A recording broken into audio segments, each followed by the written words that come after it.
திருப்பாவை 30வது பாசுரம். இந்த பாசுரத்தை பலஸ்ருதி பாசுரம் என்று கூறுவார்கள். 28 சரணாகதி, 29 கைங்கரிய பிரார்த்தனா, 30வது பாசுரம் பலஸ்ருதி பாசுரம்.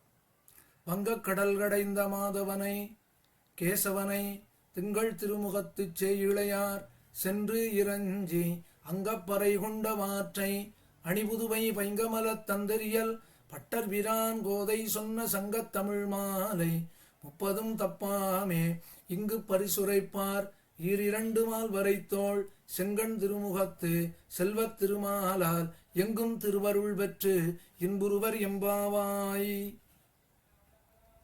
கண்ணன் சொன்னா, நீங்கள் கேட்ட அனைத்தையும் நான் கொடுக்கிறேன்னு சொன்ன கண்ணன் ஒரு கேள்வி கேட்டான் ஆண்டாள்கிட்ட.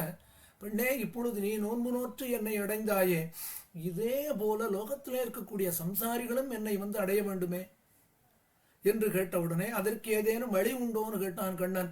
அதற்கு சமாதானம் தெரிவிக்கிறாள் ஆண்டாள் இன்றைய பாசுரத்திலே. அதாவது, வங்கக்கடல் கடைந்த மாதவன். மாதவன் என்றால் ஸ்ரீயப்பதியான எம்பெருமான். அவன் பிராட்டியை எப்படி அடைந்தான்? ஸ்ரீராப்தி அமிர்த மதனம் பண்ணினார்கள். ஸ்ரீராப்தியிலே அமிர்த மதனம் பண்ணிய பொழுது அதிலே ஆவிர்பவித்தாள் பிராட்டி. அந்த பிராட்டியை தன்னோடு சேர்த்து கொண்டான் எம்பெருமான். வங்கக்கடல் கடைந்த மாதவன்.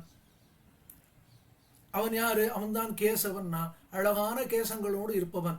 ஸ்ரீராப்தியிலே தேவர்கள் அமிர்த மதனம் பண்ணிய பொழுது அதிலே ஆவிர்பவித்த பிராட்டியை எம்பெருமான் எப்படி அடைந்தானோ அதே போல கோகுலத்திலே சிறு பெண்கள் விடையற்காலையிலே நோன்பு நோற்று நோன்பின் பலனான கண்ணனுடைய கைங்கரியத்தை அடைந்தார்கள். திங்கள் திருமுகத்து செய்யிழையார். முதல் பாட்டிலே ஆண்டாள் சொன்னார். என்ன சொன்னா? நீராட போதுவீர் போதுமினோ நேரிழையீர் சீர்மல்கு வாய்ப்பாடி செல்வச் சிறுமீர்கள்னு சொன்னா. கண்ணனுக்கு கைங்கரியம் பண்ணுவதை விட உயர்ந்த செல்வம் கிடையாது. இப்போ அதுக்கு மேல சொல்றா, திங்கள் திருமுகத்து செய்யிழையார்னா என்ன காரணம்? கிளசூடகமே தோள்மலையே தோடே சிவிப்பூவே பாடகமே என்றனைய பல்கலனும் யாமுனிவோம் ஆடை உடுப்போம்னா. எல்லாரும் நோன்பு நோற்றார்கள், கண்ணனை அடைந்தார்கள்ங்கிற ஆனந்தம் முகத்துல அபாரமான தேஜஸ், ரொம்ப சந்தோஷ முகத்துல தெரியறதாம். திங்கள் திருமுகத்து செய்யிழையார் இவர்கள் சென்று இறஞ்சி கண்ணன் இருக்கும் இடத்திலே சென்று கண்ணனிடத்திலே பிரார்த்தித்து, அது எப்படி பிரார்த்தித்தார்கள்? ஆயில் காப்போன் தோரணவாயில் காப்போன் நந்தகோபாலன் யசோதை நம்பி மூத்தபிரான் நப்பின்னை பிராட்டியை பிரார்த்தித்து சென்று இறஞ்சி அங்கப்பறை கொண்ட அப்பறை கொண்ட வாற்றை. கோபிமார்கள் எப்படி மார்கழி மாதத்திலே கோகுலத்திலே ஹேமந்த் ருதுவிலே நோன்பு நோற்று கண்ணனை அடைந்தார்களோ, நோன்பு நோற்றதுக்கு அதானே காரணம். ஹேமந்த் ருதுவிலே கோகுலத்திலே கோபிமார்களெல்லாம் நோன்பு நோற்றார்கள். காத்தியாயனி மகாமாயே மகாயோகி யதீஸ்வரி அவர்கள் நோன்பு நோற்றார் போலே தானே இங்கு ஆண்டாளும் இந்த 30 நாளும் நோன்பு நோற்றாள். அப்படி கோபிமார்கள் நோன்பு நோற்று அடைந்ததைப் போலவே அணி புதுவை பைங்கமல தந்தரியல் பட்டர்பிரான் கோதை. இந்த பாசுரத்துல தான் ஆண்டாள் தான் யாருங்கிறத சொல்றா. தன்னை கூறாமல் தன்னுடைய தகப்பனார் தனக்கு ஆச்சாரியனான பெரியாழ்வாரை கூறினாள். அணி புதுவை, ஸ்ரீவில்லிபுத்தூரிலே அவதாரம் பண்ணியவர், உலகத்துக்கே ஒரு ஆபரணமாக இருக்கக்கூடிய ஸ்ரீவில்லிபுத்தூரிலே அவதாரம் பண்ணியவர், குளிர்ந்ததான தாமரை மாலையை அணிந்து கொண்டவர், பட்டர்களுக்கெல்லாம் தலைவராக விளங்கக்கூடிய பட்டர்பிரானான பெரியாழ்வாருடைய பெண்பிள்ளையான கோதை. அந்த கோதை சொன்ன சங்கத் தமிழ் மாலை. சங்கம்னா கூட்டம்னு அர்த்தம், சங்கம்னா கழகம்னு அர்த்தம். என்ன அர்த்தம்னா 1000 பேர் கூடியிருந்தாலும் அவர்கள் எண்ணம் ஒன்றாக இருக்க வேண்டும். இங்க சங்கத்தமிழ் மாலை என்னால் இதுக்கு இன்னும் அர்த்தமும் உண்டு. சங்க காலத்தில இருந்த தமிழர்கள் எப்படி நோன்பு நோற்று அவரவர்கள் கணவனை அடைந்தார்களோ அதே போல சங்க தமிழ் மாலை. அதே போல ஆண்டாளும் ஸ்ரீவில்லிபுத்தூரிலே நோன்பு நோற்று கண்ணன் எம்பெருமானை அடைந்தாள். சங்கத்தமிழ் மாலை 30. இங்க மாலை என்றால் 30 பாசுரங்களையும் மாலையாக தெரிவித்தாள் ஆண்டாள். இப்ப மாலைங்கிறதுனால, இப்ப மாலைனா 30 புஷ்பங்கள் தொடுக்கப்பட்ட மாலை. இப்போ ஒரு புஷ்பத்தை எடுத்துட்டோம்னா அந்த மாலைக்கு அழகு போயிடுமே.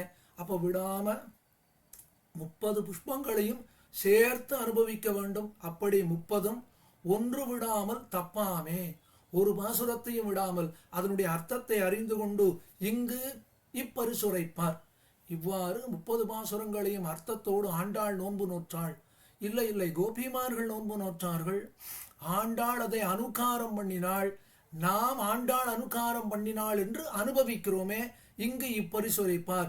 இந்த 30 நாட்களும் இந்த திருப்பாவையை யார் யார் கேட்டார்களோ, பக்தி ஸ்ரத்தையோடு கேட்டார்களோ, அவர்களுக்கு ஈர் 2 மால் வரை தோள், அகன்றதான தோள்களை உடைய, சதுர்புஜங்களை உடைய எம்பெருமான். அவன் யாரு?